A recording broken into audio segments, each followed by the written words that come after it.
이 시간 우리 함께 사도신경으로 우리의 신앙을 고백합니다. 나는 전능하신 아버지 하나님, 천지의 창조주를 믿습니다. 나는 그의 유일하신 아들 우리 주 예수 그리스도를 믿습니다.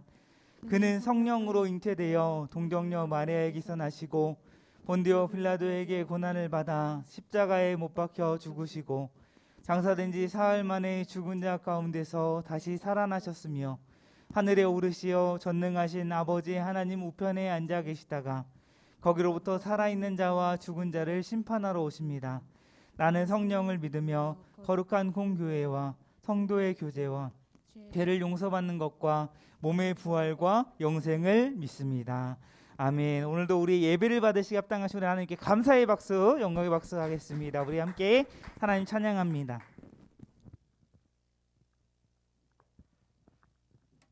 화평 고등부 예배에 오신 여러분을 진심으로 환영합니다. 다 같이 찬양하며 나아가겠습니다. 도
이름 안에서 주의 이름 안에서 주의 성소로 가네 영광스러운 이곳에 우리 기쁘게 왔네 거룩한 보좌 앞에서 따뜻함을 느끼네 우리 마음 경배하며 찬양의 제사 드리네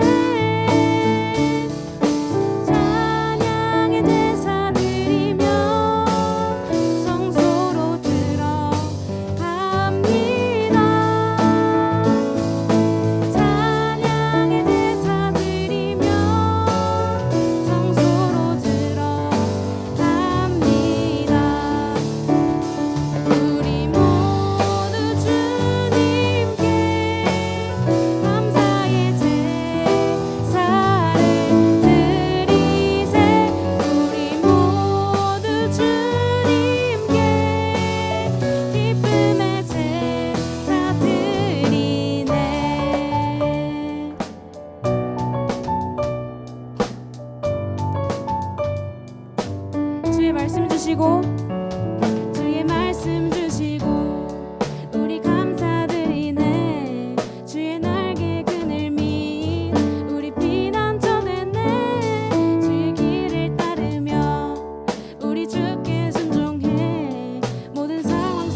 함께 기도할 때 높고 놀라우신 주님, 우리를 사랑하시는 그 주님의 놀라우신 사랑을 기억하며 살아가는 나의 삶이 될 수 있게 해달라고, 또한 나를 힘겹게 하는 모든 것들 속에서 주님만이 나의 소망이 되시어 믿음으로 나아가는 이번 한 주가 되게 해달라고 기도드리기 원합니다.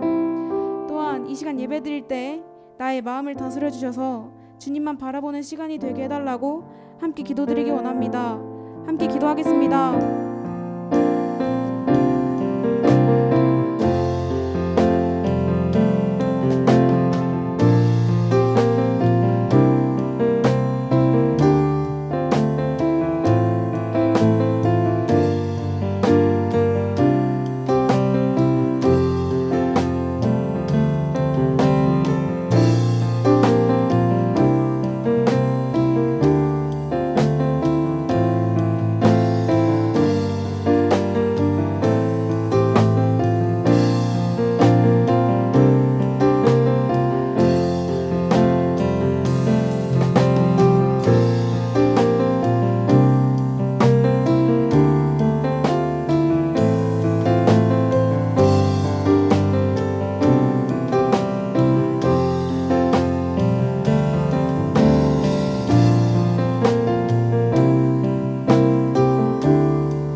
거룩하신 하나님 아버지, 주의 이름을 찬양합니다.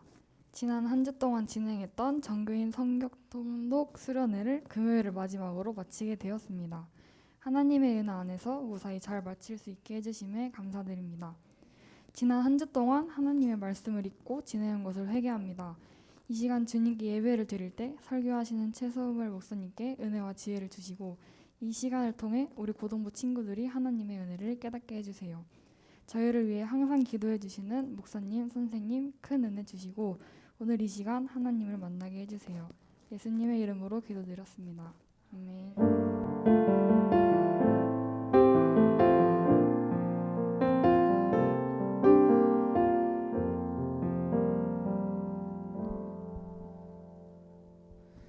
네, 이 시간 우리 함께 찬양하며 준비한 예물 하나님께 드리도록 하겠습니다.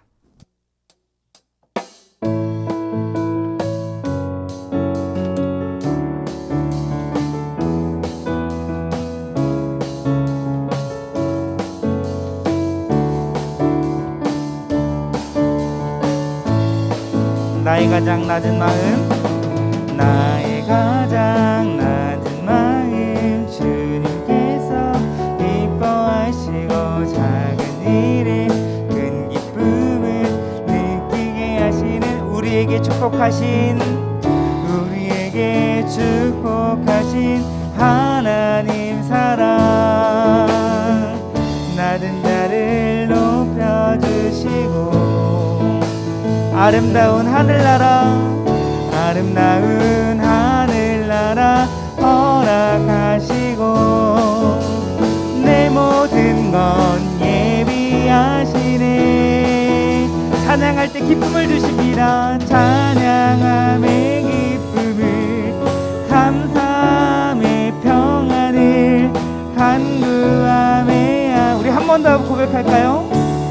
찬양함의 기쁨을 줬네. 찬양함의 기쁨을, 찬양함의 기쁨을, 감사함의 평안을, 간구함의 하나님 알도록 하셨네. 아멘. 잠시 기도하겠습니다. 우리의 삶을 선하게 인도하시는 살아계신 하나님 감사합니다. 지난 한 주간도 우리의 삶을 지켜주시고 또 보호해 주셨다가 귀하고 복된 주일 이렇게 하나님 앞에 나아가 하나님을 찬양하고 하나님을 예배할 수 있는 은혜 허락하여 주심에 너무나도 감사합니다. 하나님 우리에게 생명 주시고 또 우리를 예배자로 불러주셨사오니 이 시간 온전히 하나님만 바라보며 하나님을 기쁨으로 예배하는 시간 되게 하시고 이 예배를 통하여서 세상이 줄 수 없는 하나님께서 허락하시는 참된 기쁨과 평안과 또 소망 가운데 예배하는 우리 화평고등부 주일 예배 될 수 있도록 하나님 주장하여 주시옵소서. 하나님 이 시간 또한 하나님 앞에 나아갈 때에 귀한 예물 드린 손길이 있습니다. 하나님 드린 손길 가운데 하나님 기억하여 주시고 나아가는 길 형통케 하시고 하늘의 신령한 복과 땅의 기름진 복을 허락하여 주시고 또한 학업을 감당할 때에 지혜와 명철과 총명을 허락하여 주시고 또 믿음 주시어서 어떠한 상황 가운데서도 하나님만 바라보며 날마다 하나님을 의지하며 하나님을 찬양하며 나아갈 수 있는 우리 드린 손길 될 수 있도록 주장하여 주시옵소서. 또한 형편이 되지 못하여 마음은 있으나 드리지 못한 손길 가운데도 하나님께서 붙들어 주시고 삶 가운데 모든 것들이 하나님의 은혜임을 고백하며 삶으로 또 입술로 하나님을 찬양하며 감사하며 나아갈 수 있는 우리 모든 화평고등부 될 수 있도록 주님 함께하여 주시옵소서. 하나님 이 시간 우리가 말씀 듣기 원합니다. 말씀을 통해서 역사하시는 우리 살아계신 하나님을 경험하게 하시고 전하는 자나 듣는 자가 성령 안에 하나 되어서 이 말씀 가운데 하나님의 뜻을 발견하며 또 말씀을 통해 결단하는 시간 될 수 있도록 온전히 주장하여 주시옵소서. 오늘도 우리의 예배를 기뻐 받아 주실 줄 믿사오며 살아계신 예수님의 이름으로 간절히 기도하옵나이다. 아멘.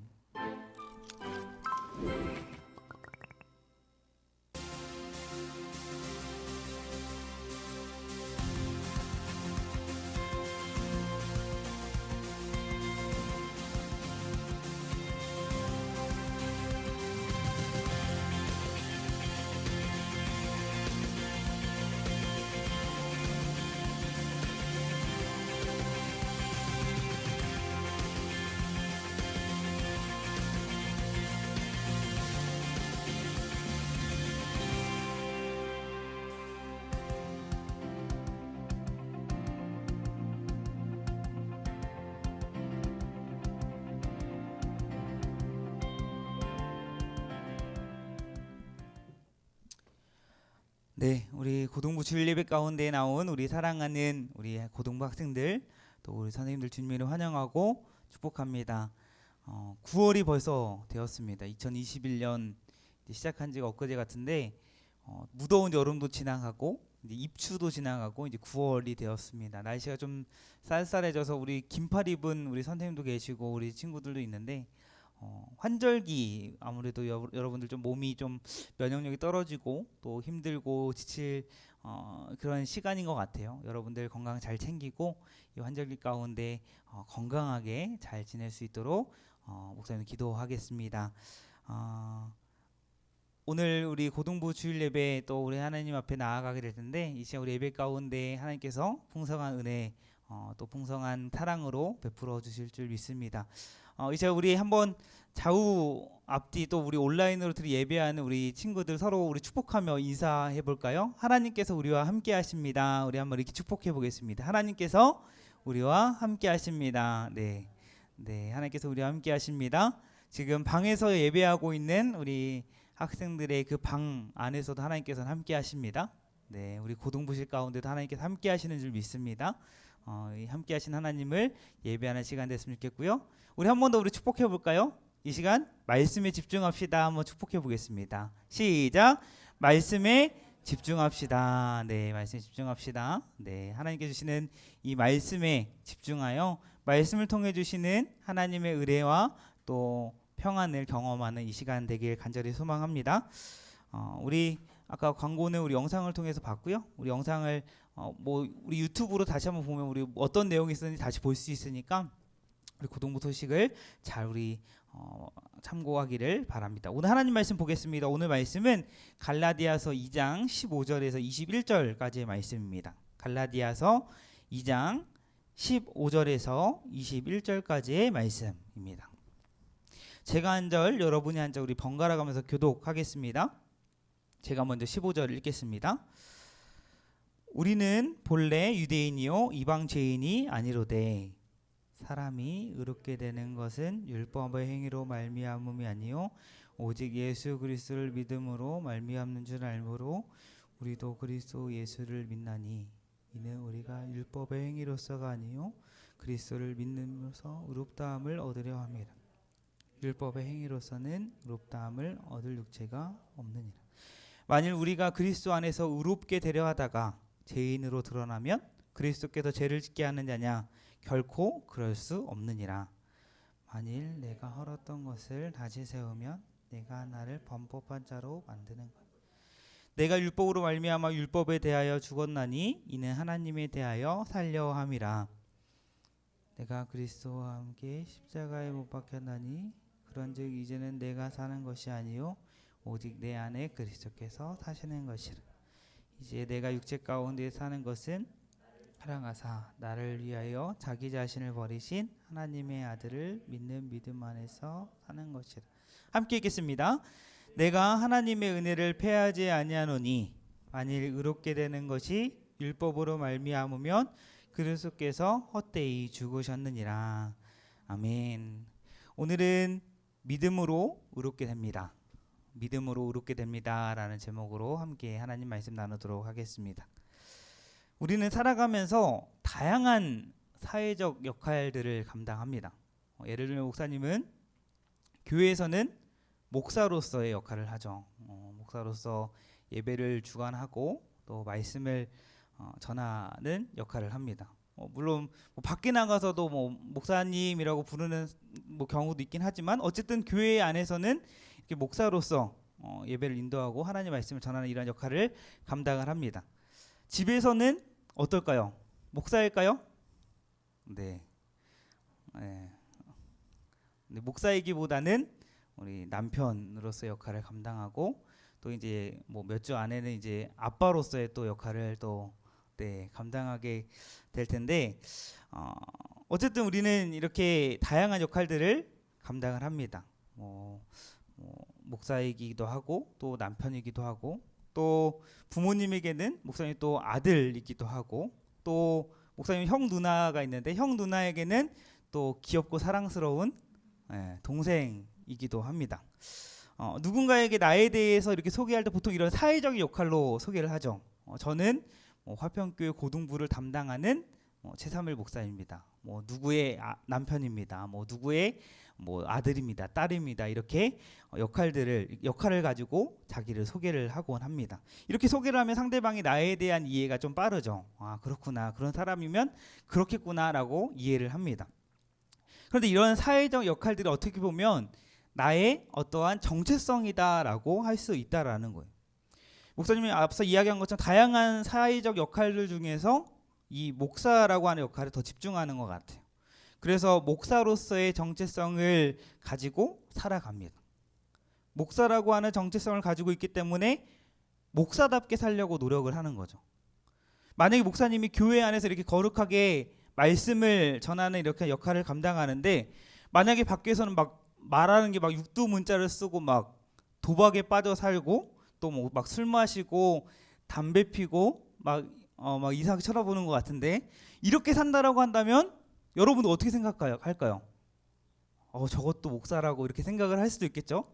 그런 의미에서 우리가 살아갈 때 이런 사회적 역할들이 우리가 어떠한 정체성이다라고 할 수 있다라고 할 수 있을 것입니다. 이런 의미에서 우리가 살아갈 때 우리가 어떠한 정체성을 가지고 살아가느냐가 매우 중요합니다. 여러분은 어떠한 정체성을 가지고 살아가고 있습니까? 아마도 대부분 대한민국의 고등학생으로서 그러한 정체성을 가지고 살아가고 있을 거예요.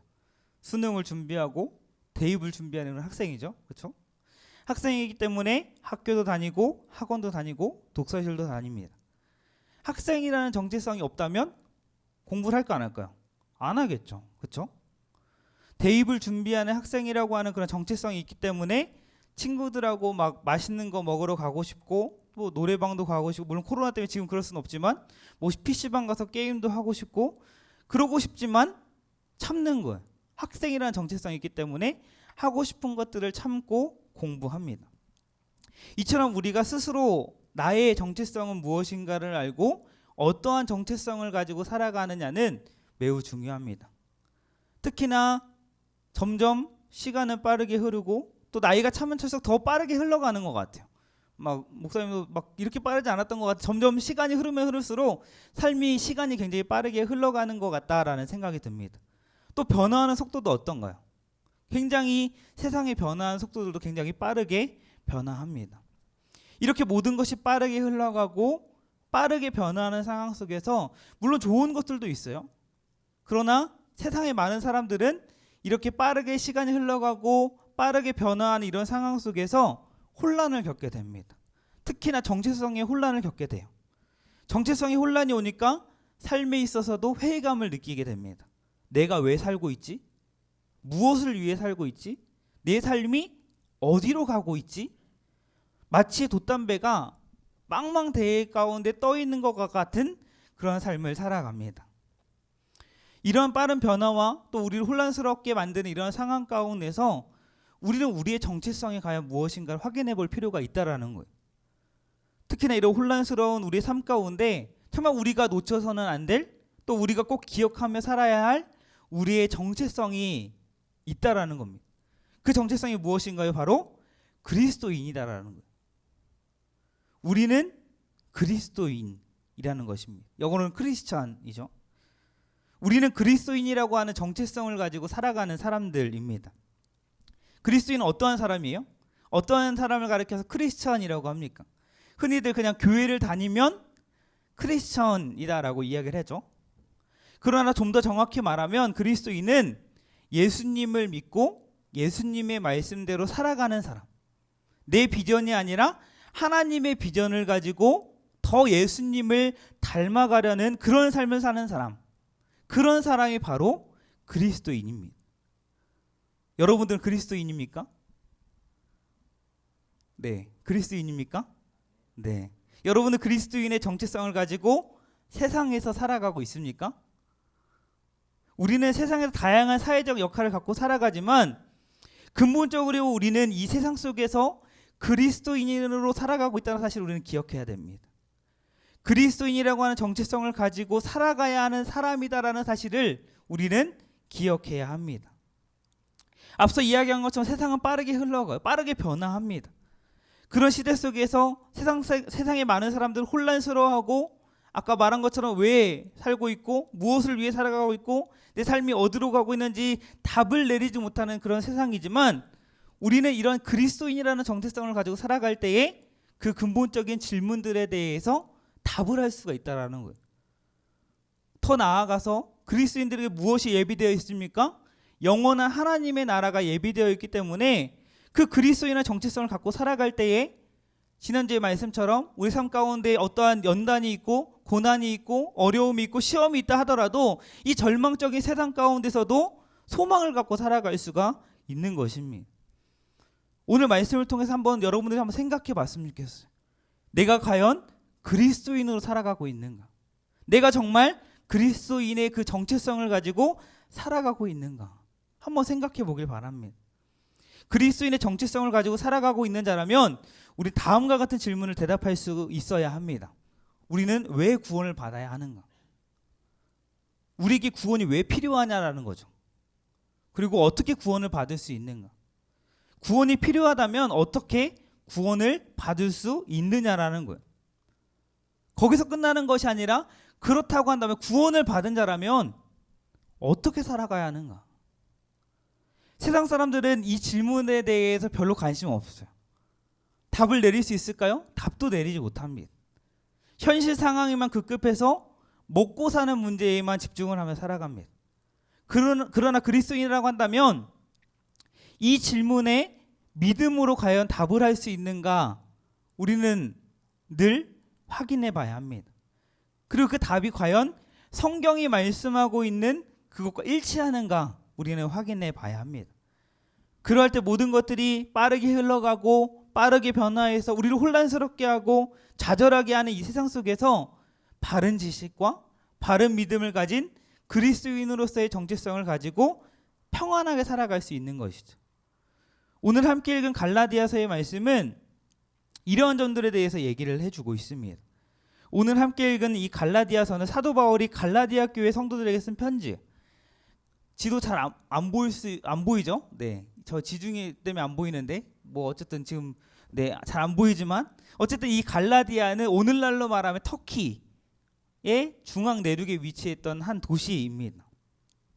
갈라디아 교회는 사도 바울이 1차 전도 여행 때 복음을 전해서 세워진 교회예요. 갈라디아 교회는 로마의 박해로 흩어진 유대인들과 또 그곳에 살았던 비유대인들이 함께 공존해서 살아가고 있는 한 공동체였습니다. 그러한 갈라디아 교회 사도 바울은 편지하는데 사도 바울은 이 갈라디아 교회 성도들에게 우리가 어떻게 구원을 받았는지, 어떻게 의롭게 되었는지에 대해서 이야기를 합니다.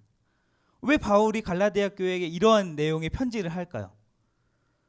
바로 사도 바울이 갈라디아를 떠나 있는 동안 갈라디아 교회 안에 거짓 교사들이 들어오게 된 거예요.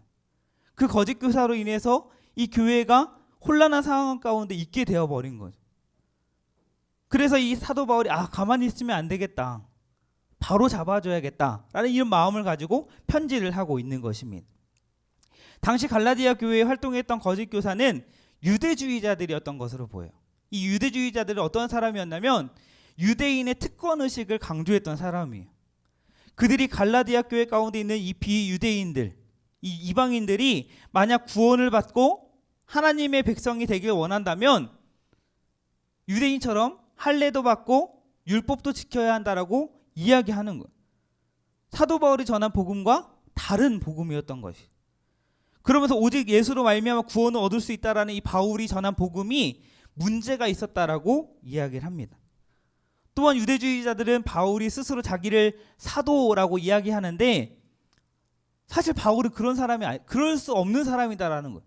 사도일 수 없는 사람이다라고 이야기합니다. 사도라고 할 만한 자격이 없다라고 이야기하면서 그의 사도성에도 문제시하는 것이죠. 이러한 거짓 교사들의 주장에 일부 갈라디아 교회 교인들이 넘어가고 또 일부 사람들이 혼란스러워하고 있다는 이 소식을 듣고 사도 바울이 이렇게 편지를 하고 있는 것입니다. 자신의 사도성을 입증하고 또 자기가 전한 그 복음, 진짜 복음, 그 온전한 복음을 증명해내기 위해서 갈라디아 교회에 편지를 하고 있는 것입니다. 그래서 갈라디아서를 보면 사도 바울은 자신이 어떻게 복음을 전하는 사도가 되었는지, 또 자신이 전한 복음은 하나님께서 보여주신 참된 복음이다라는 사실을 강조합니다. 오늘 본문을 보면 바울은 진짜 복음이 무엇인지 정확히 알려주려고 합니다. 그러면서 먼저 11절을 보면 먼저 베드로와 안디옥에서 있었던 일을 이야기를 해요. 11절을 보면 듣는 사람에게 너무나 놀랄만한 이야기를 합니다. 어떠한 내용입니까? 바울이 안디옥에서 사역을 하고 있었는데 그때의 게바가 누구예요? 누굴까요? 네, 게바는 베드로입니다. 베드로, 예수님의 수제자 베드로가 안디옥에 온 거예요. 근데 그 안디옥에 이 베드로가 왔을 때에 바울이 베드로가 어떤 책망받을 일이 있어서 그를 대면해서 베드로를 책망했다라고 이야기합니다. 공개적으로 잘못한 것을 이야기했다라는 거예요. 베드로는 어떠한 사람입니까? 아까 얘기한 것처럼 예수님의 수제자였죠. 당시 야고보와 요한과 함께 예루살렘 교회 가장 영향력 있는 지도자 중에 한 사람이었어요. 또한 바울보다 훨씬 더 신앙으로서 봐도, 신앙 연수로 봐도 선배였던 사람이에요. 또 바울이 이런 사역들을 감당할 때에 든든한 후원자 역할을 했던 사람이 바로 이 베드로입니다. 이런 베드로를 책망할 무언가 일이 있어서 베드로에게 책망을 했다라는 거예요. 구체적으로 베드로가 어떠한 책망받을 일을 했는지 12절부터 세세하게 이야기를 하는데 내용은 이렇습니다. 베드로가 안디옥에 왔는데 베드로 이방인들과 함께 식사를 합니다. 그런데 당시에 유대인이 이방인과 함께 식사하는 것은 있을 수 없는 일이었어요. 뭐 그냥 여기 있으니까 베드로가 그냥 이방인들과 식사했구나 이게 아니라 당시에 이 유대인이 이방인들과 함께 식사한다는 것은 사실 있을 수 없었던 일입니다. 일반적으로 유대인들은 같은 하나님의 백성이라고 하는 사람하고만 식사를 했어요. 어떠한 공통의 정체성이 없으면 함께 식사를 하지 않았습니다. 당시 유대인들은 특히나 할례를 받지 않았거나 또 율법을 알지 못하는 이방인들을 부정하다 생각했어요. 죄인들이라 여겼습니다. 그래서 그런 부정한 이방 죄인들과는 함께 식사를 하지 않았던 거예요. 당시 이런 시대적인 상황 속에서 베드로가 안디옥에서 이방인들과 함께 식사했다는 것은 무엇을 의미합니까? 베드로는 이방인들을 하나님의 백성, 공통의 정체성을 가질 수 있는 어떤 가능성이 있는 존재로 보았다라는 거예요. 실제로 사도행전을 보면 사도행전 10장에 베드로가 어떠한 일을 합니까? 로마 군대의 장군이었던 고넬료의 집에 가서 복음을 전하고 세례를 베풉니다. 또 15장에 보면 베드로를 포함한 여러 사도들과 장로들이 모여서 회의를 하는데 예루살렘 회의를 진행을 해요. 그 회의에서 어떠한 내용을 결의를 하냐면 이방인들 역시도 예수님을 믿는 믿음을 통해서 하나님의 백성이 될 수 있다라고 확정을 합니다. 이런 걸로 봤을 때 베드로는 어떠한 사람이에요? 유대인들, 이방인들에게는 열려있는 그런 마인드를, 오픈 마인드를 가지고 있는 사람이었구나라는 것을 알 수가 있어요. 그런데 오늘 이 안디옥에서의 이 베드로의 모습은 어떻습니까? 어떠해요? 야고보에게서 온 어떤 이들이 오자 이방인들과 식사를 하다가 할례자를 두려워해서 물러갔다라는 거예요. 베드로가 이 이방인들과 식사하다가 왜 그 할례자들 누구인지 왜 두려워했는지에 대해서 정확히 알 수가 없어요. 성경학자들의 견해도 굉장히 다양합니다. 이 이유를 알기 위해서는 이 야고보에게서 온 이들이 누구였는지를 알아야 되는데 이 역시도 불분명해요. 야고보에게서 온 사람이라고 하는 어떠한 지칭하는 이런 사람들이라고 보기도 하고, 실제로 야고보가 그때 당시 상황에서 어떤 극단적 보수적 유대인들이 막 난동을 피고 그렇게 막 소동을 일으키니까 어떤 사람들을 보내서 베드로를 자중시키기 위해서 사람을 보냈다라는 이러한 견해도 있고, 어쨌든 다양합니다. 어떤 이유든지 간에 바울이 주목한 것은 뭐예요?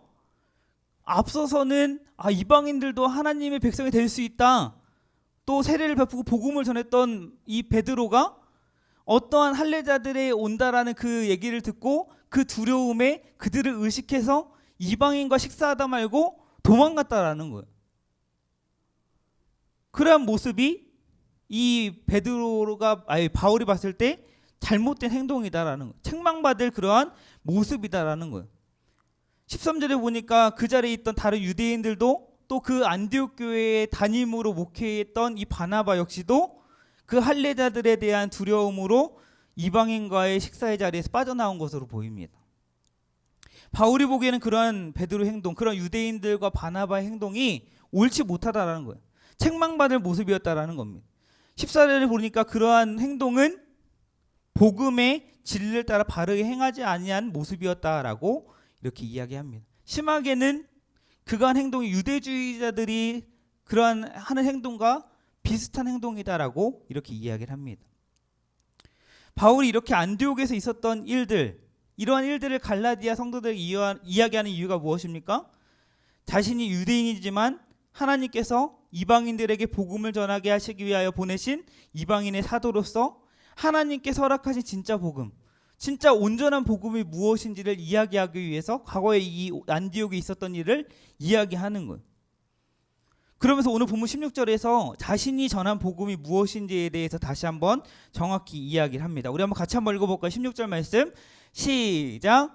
사람이 의롭게 되는 것은 율법의 행위로 말미암음이 아니요 오직 예수 그리스도를 믿음으로 말미암는 줄 알므로 우리도 그리스도 예수를 믿나니 이는 우리가 율법의 행위로서가 아니고 그리스도를 믿음으로써 의롭다함을 얻으려 함이라. 율법의 행위로서 의롭다함을 얻을 육체가 없느니라. 아멘. 사람이 의롭게 되는 것은 어떤 할례를 받거나 유대주의자들이 얘기하는 할례를 받거나 율법을 잘 지키는 어떠한 인간의 노력으로 되는 것이 아니라 오직 예수 그리스도를 믿는 믿음으로 의롭게 되는 것이다 라고 이야기하는 거예요. 갈라디아 교인들이 이런 거짓 교사들에 의해 흔들리는 이유가 이 복음에 대한 바른 이해가 없었다라고 판단했기 때문에 사도 바울은 다시 한번 그러한 베드로와 이 안독에서 있었던 사실을 이야기하면서 자신이 전한 복음은 진짜 복음이다라고 이야기를 하면서 다시 한번 자기가 전하는 복음에 대해서 명확하게 이야기를 하는 거예요. 율법의 행위로서가 아니라 오직 예수 그리스도를 믿음으로 우리는 구원을 받는다라고 명확하게 이야기를 하는 것입니다. 여기서 의롭게 되다라는 말은 어려운 말로 칭의라고 합니다. 신학적인 용어로 칭의라고 하는데, 칭의라고 하는 얘기는 이 말은 법정적인 개념이 있어요. 사람이 죄를 범했어요. 그럼 어디에 섭니까? 재판장에 서죠. 재판장에 서서 재판장이 판단을 하죠. 이 사람이 유죄인지 무죄인지. 그래서 이 칭의라는 것은 이 재판장이신 하나님께서 너 무죄야 라고 선언했다라는 거예요. 왜요?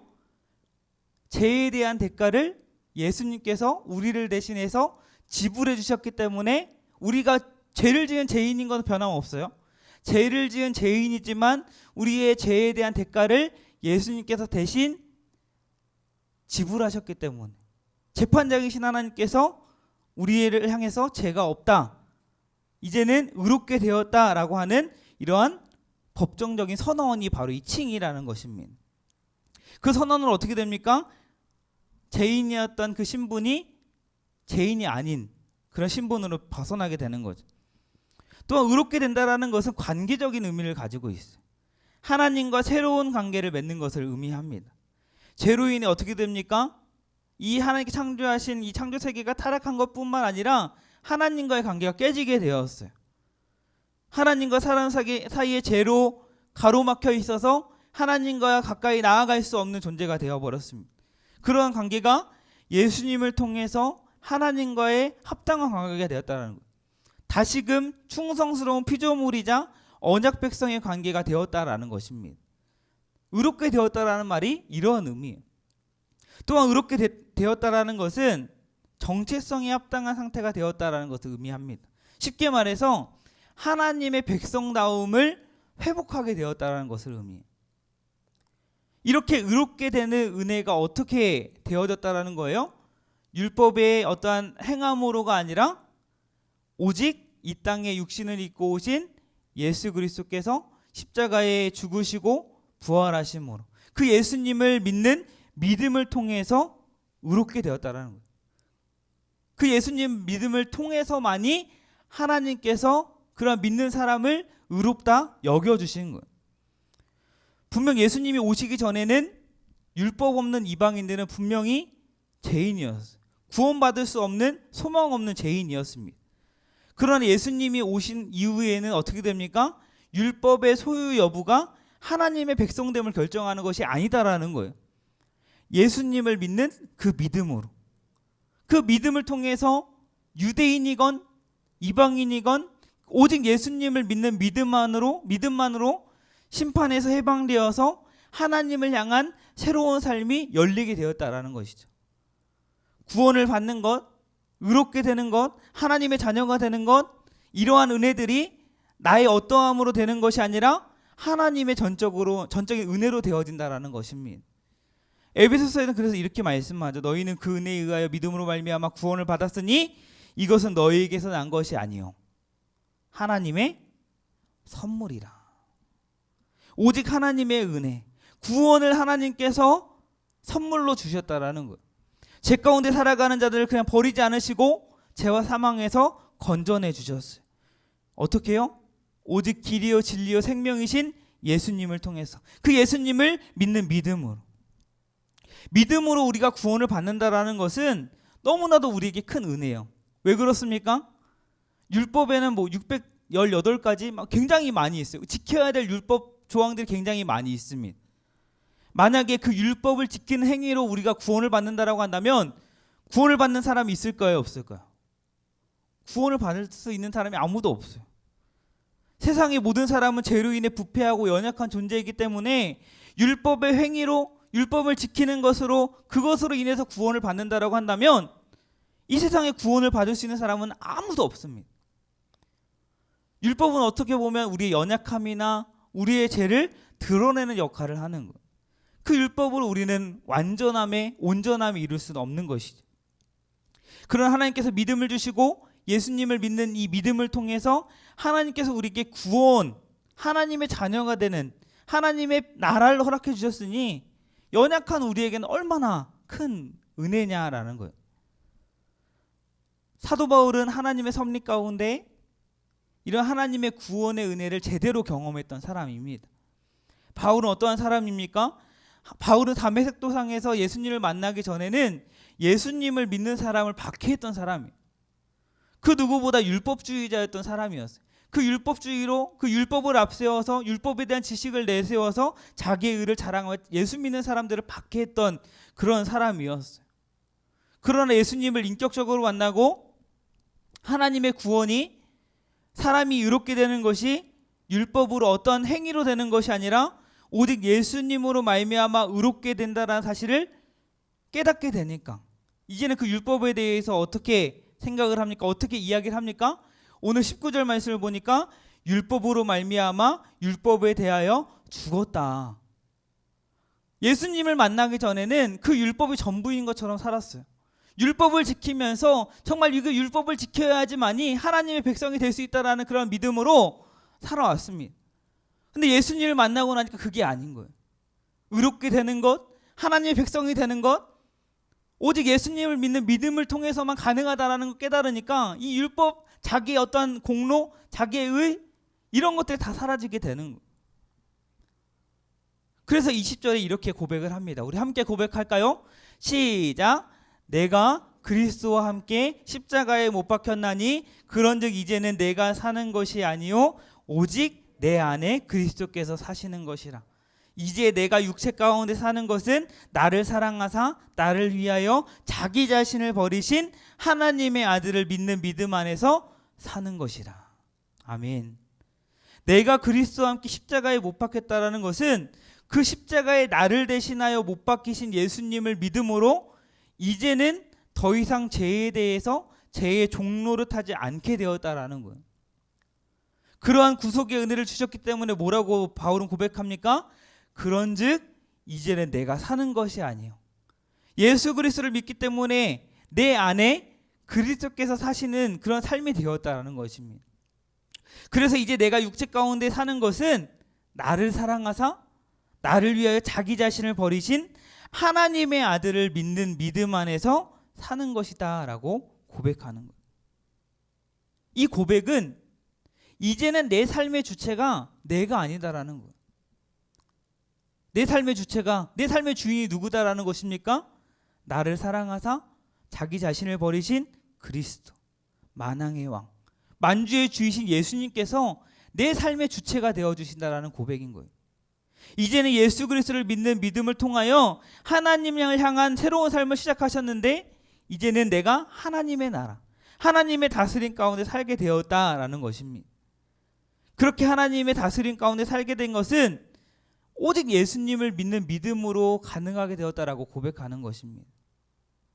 고린도후서 5장 17절의 말씀처럼 새로운 피조물, 이전 것은 지나갔으니 보라 새 것이 되었다라는 거예요.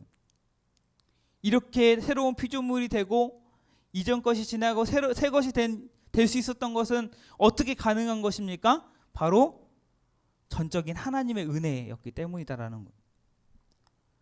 오직 하나님의 긍휼하심과 자비로 예수님을 믿는 믿음으로 도저히 의로워질 수 없는 가능성도 없고 아무런 소망 없던 우리가, 이방인이었고 죄인이었던 우리가 이런 하나님의 은혜로 믿음으로 의롭게 된 것이다라는 것입니다.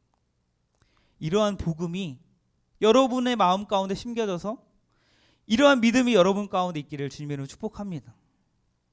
성경이 말씀하는 복음, 곧 하나님의 주권과 섭리로 하나님의 은혜로 우리를 위하여 이 땅에 오셔서 고난과 수치를 당하시고 십자가에 못 박혀 죽으시고 부활하신 예수님을 믿는 믿음으로 우리는 의롭게 되었습니다. 새롭게 하시는 은혜를 주셨다라는 거예요. 이러한 믿음이 우리 가운데 있다면 믿음으로 하나님의 은혜로 말미암아 우리가 의롭게 되었고 우리의 정체성이 그리스도인이다라고 하는 그런 믿음이 있다라고 한다면 우리는 어떻게 살아야 할까요? 나를 위해 살아야 될까요? 나의 영광을 위해 살아야 될까요? 나의 욕심을 채우기 위해 살아야 할까요? 그러한 믿음을 가진 자의 모습으로, 그 합당하게 그러한 믿음을 가진 사람의 모습으로 살아야 하는 것입니다. 하나님의 은혜로 하나님의 자녀, 하나님의 거룩한 백성이 된 자로서 우리는 그에 합당한 삶을 살아야 하는 것이라는 것입니다. 예수님을 믿는 믿음으로 의롭게 되었다라고 믿는다면 이제 적극적으로 그 거저 주신 은혜에 대한 감사와 감격 속에서 우리는 살아가야 합니다. 예수 그를 통하여 나를 구원하신 하나님, 나를 의롭다 여겨주신 하나님을 그 어느 것보다 나의 삶 가운데 우선순위에 두는 삶을 살아야 하는 것입니다. 하나님을 찬양하고 예배하는 일에 또 하나님을 믿지 않는 자들에게 복음을 전하는 그러한 사명자로 살아야 한다는 것이. 오직 먹든지 마시든지 무엇을 하든지 하나님을 기쁘시게 하고 나의 삶의 모습을 통해 하나님의 살아계심을 증명할 수 있는 그러한 삶을 살아야 한다라는 것입니다. 이것이 우리가 이 땅에 존재하는 목적이에요.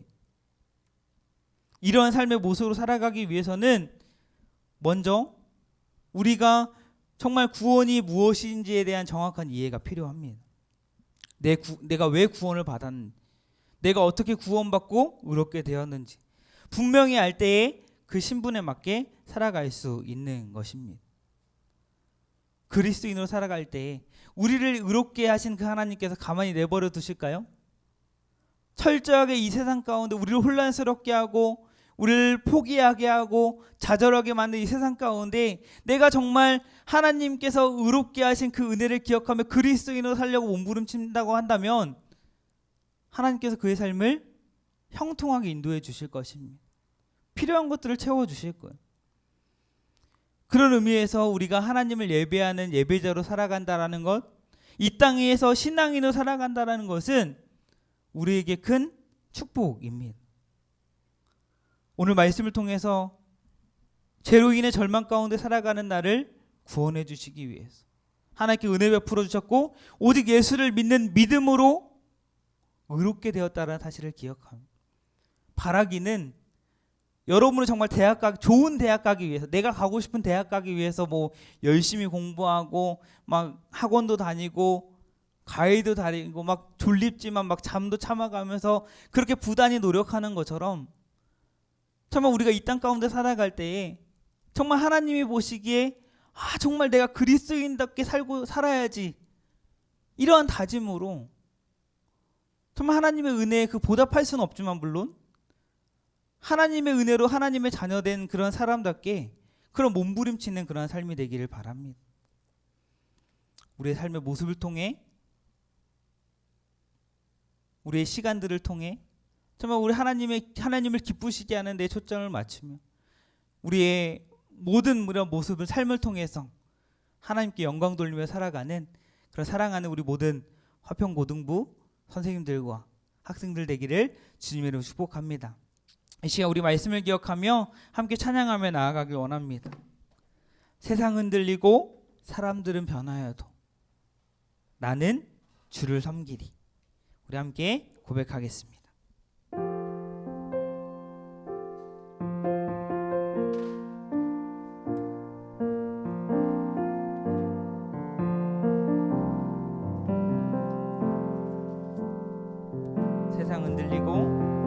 세상은 들리고 사람들은 변하여도 나는 주를 섬기리.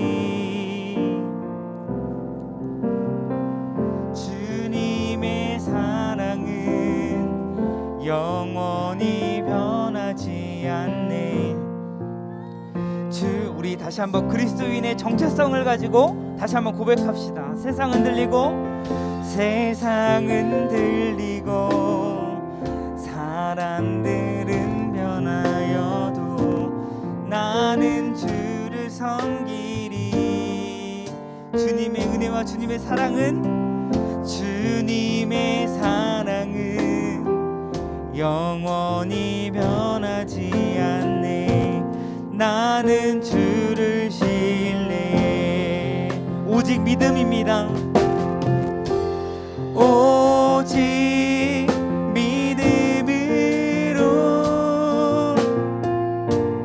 믿음으로 내가 살리라. 오직 믿음으로 내가, 우리 2절 고백합니다. 우리 연약함을 인정하며 믿음은 들리고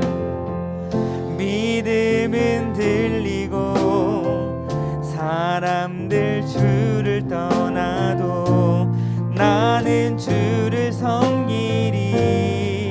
주님의 나라는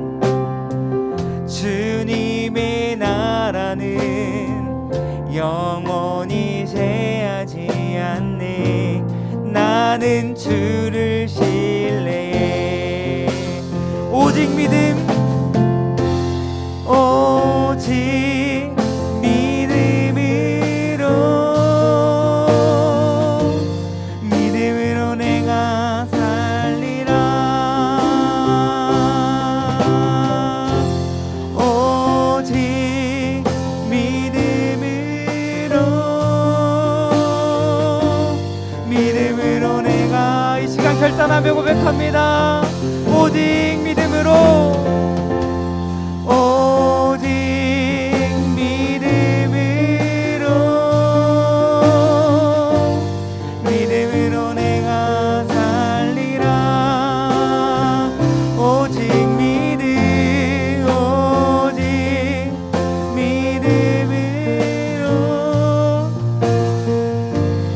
주님께서 우리를 믿음으로 의롭다 여겨주셨습니다. 오직 의인은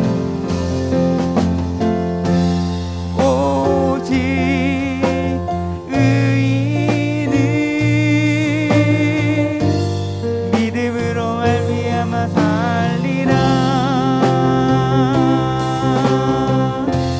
오직 의인은 믿음으로, 우리 마지막으로 고백합니다. 오직 의인은